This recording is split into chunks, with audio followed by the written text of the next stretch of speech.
Hello and welcome to another Orange Coast College mathematics video. In this video, we're going to learn to solve quadratic equations by completing the square. Now, completing the square is one of the more misunderstood methods for solving quadratic equations, at least by students.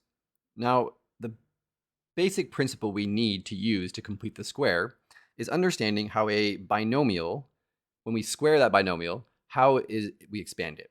So if we have x plus a squared, the first term will be x squared. The second term will be a squared, right? So we take each of these two terms squared. And we'll also have a third term, which is twice the product of the two terms in here.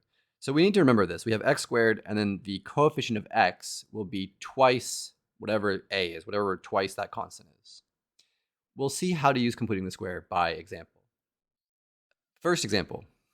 Okay, if this were a perfect square, if this were x plus something squared, then I could simply take the square root of both sides and use the square root property.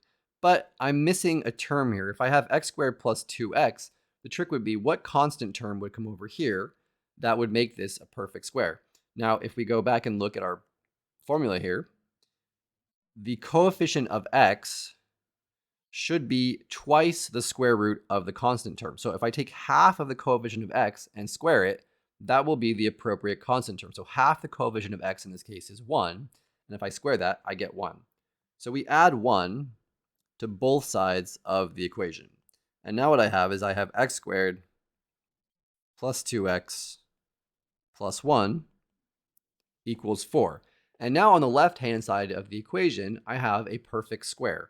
And it will factor into x plus 1 squared. And now I can use the square root property and take the square root of both sides. And I'll have on the left-hand side x plus 1. And on the right-hand side, I have plus or minus 2. Subtract 1 from both sides. And we are left with x is equal to either, so negative 1 plus 2 would be positive 1.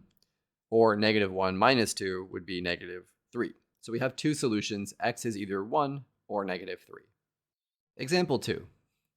Okay, once we've decided that we want to complete the square, usually we want the x squared term and the x term on one side of the equation, and we want the constant term on the other. It doesn't really matter where it is right now, but eventually we'll want it to be on the other side. So we're going to subtract 3 from both sides of this equation. And we have 2x squared minus 8x equals negative 3.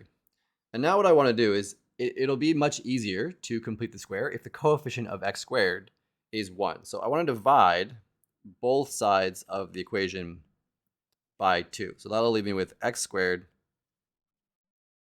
minus 4x equals negative 3 over 2.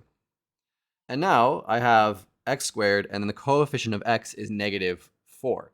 So take half of negative 4, that would be negative 2, and square it. If I square negative 2, that will be positive 4. So add 4 to both sides.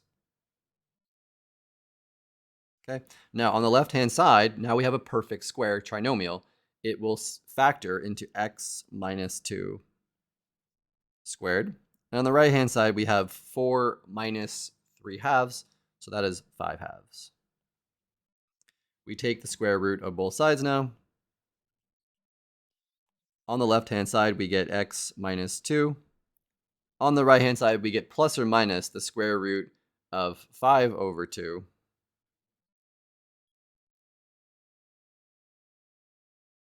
And we can add 2 to both sides of the equation now.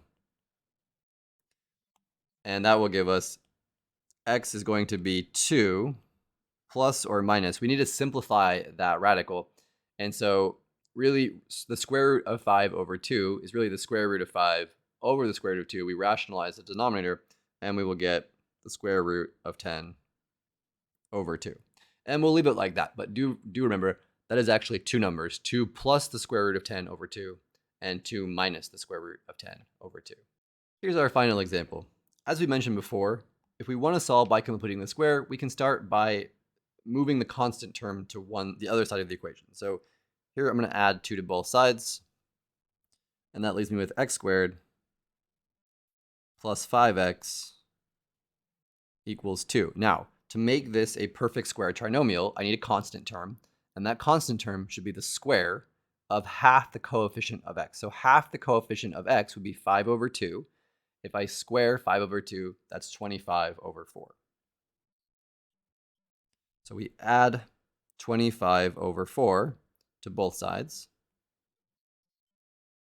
Now, when we factor this, right, it's going to be x plus whatever half of this coefficient was. So it's going to be x plus 5 over 2 squared.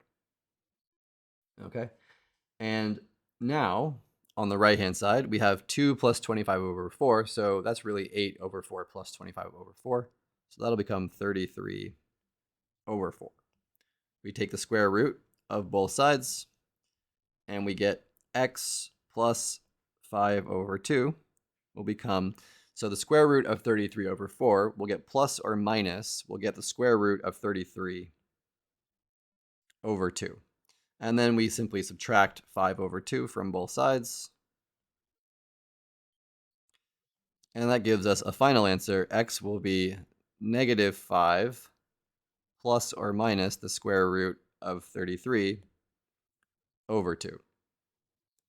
Okay, that's it. Now, completing the square is not the easiest way to solve quadratic equations, but it has some applications later on if you ever do conic sections. You can also use completing the square to find the quadratic formula, which is a very useful technique for solving quadratic equations. Until next time, have fun.